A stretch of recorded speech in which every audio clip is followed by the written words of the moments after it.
expansion over your country.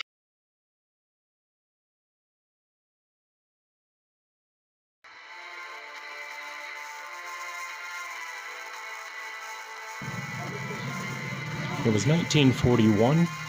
In the Soviet Union, the German military had an operation called Barbarossa, where they invaded the Eastern Front all the way up and through Moscow. The Red Army was under-equipped. However, due to fighting conditions and knowing the land and the tactical areas, the Soviets were fortunate enough to push the Germans back far enough. During this time, Soviet engineers were trying to come up with new weapons, small arms, and artillery to aid and assist in the World War II efforts. They had received aid from the United States to push back.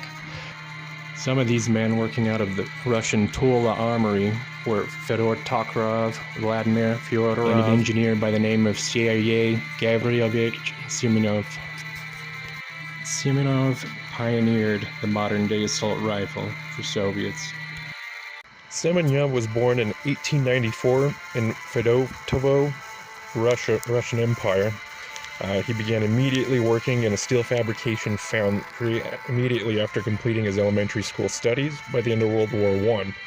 After completing a basic technician's course of instruction, he began working on pioneering automatic rifles designed by Vladimir Fyodorov Automat after the Russian Revolution. Simonov continued further at the Moscow Polytechnic Institution, graduating in 1924 to work at Russia's giant Tula arsenal. By 1926, he had become a quality control inspector at Tula. 1927, he became promoted into the Soviet Design and Development Department, where he worked directly under Fyodorov. The Simonov AVS-36 entered service in the 1930s, which service in the early part of World War II up to about 1940. Or so, where it was replaced by other semi-automatic designs.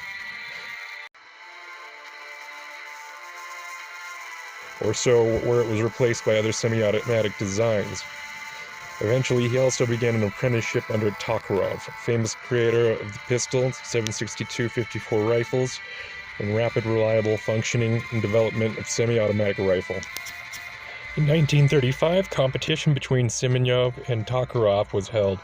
Simonov's rifle emerged as the winner, the AVS-36, and it was seen in the public by 1938 on Parade Day in Moscow. It was standard issued, however it did have issues in the field, and they re-evaluated Tokarov's rifle, ended up going back into service.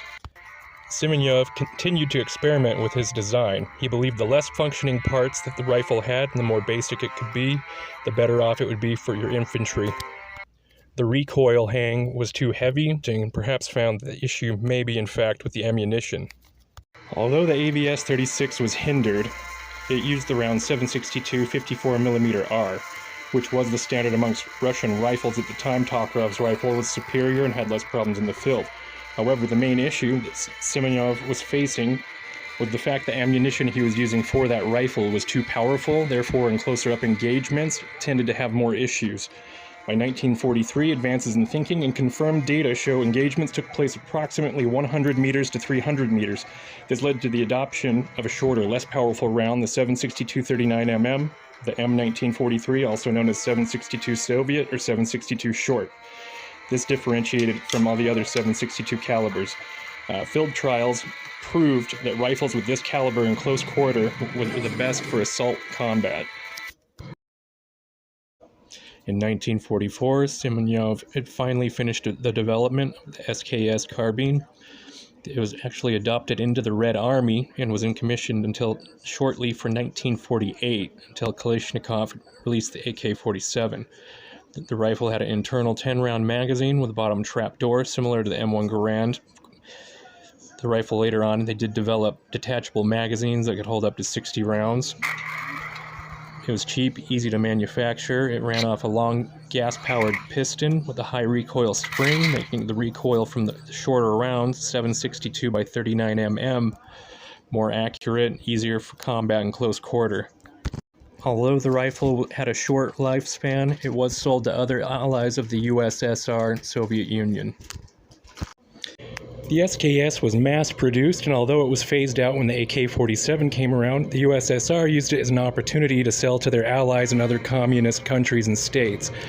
Mass production of the steel-cased 762 by 39 or 762 Soviet also presented another opportunity for the USSR to protect the common territories with their common interest of their allies. Different variations of the SKS had came around since. The Yugo, you have of course the Russian-based, as well as Norinco, the Chinese-based.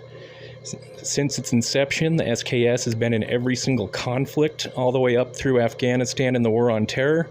In the United States and Canada, the SKS has become a popular rifle for sporting, as the surplus price is cheap and the ammo is affordable as well. Simonov would want to develop other firearms and weapons. He'd receive multiple awards throughout his life, but nothing is accomplishment as big as the SKS.